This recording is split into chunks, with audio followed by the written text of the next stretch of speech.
ఏమయ్యా పెద్ద మనిషి, మమ్మల్ని అందరినీ అర్ధరాత్రి నిద్రలోకి తీసుకొచ్చావు. ఆ లక్ష్యం ఇక్కడ ఎక్కడ ఉంది? నువ్వేదేదో ఊహించుకుంటే ఎట్టాగయ్యా? అయ్యో రామా, మీకు ఈ విషయం తెలీదా? ఈ పాడు మనిషికి పేడకల రోగం ఉంది.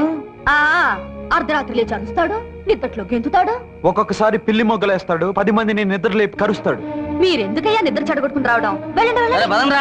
ఆగండి. ఈ పెద్ద మనిషి అసలు రంగు రేపు బయటపడబోతుంది. జమీందారు గారి ముందు పంచాయతీ ఉంది, మీరంతా తప్పకుండా రావాలి. పంచాయతీ పంచాయతీ అని ఎవరినరా బెదిరిస్తున్నావు?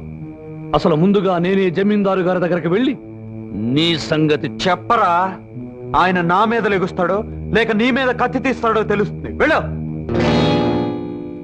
రంగా, మీ జీవితాల్లోకి తుఫాన్లా ప్రవేశించి వీడు లేవదీసిన అలజడికి ముగింపు జరగాలంటే ఒకటే మార్గం. నువ్వు లక్ష్మి ఒకటవ్వాలి.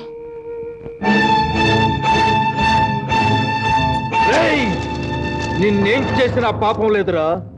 మర్యాదస్తుడు నిన్ను నమ్మినందుకు, పంచాయతీలో నీ మాట మన్నించి లక్ష్మిని పెళ్ళామని తీర్పు చెప్పినందుకు, నీకు మున్సబగిరి కట్టబెట్టినందుకు మా కుటుంబానికే ద్రోహం చేస్తావురా.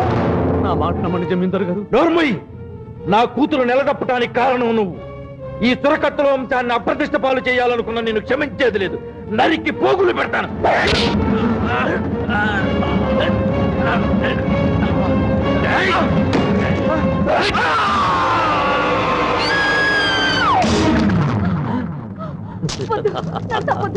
వద్దు.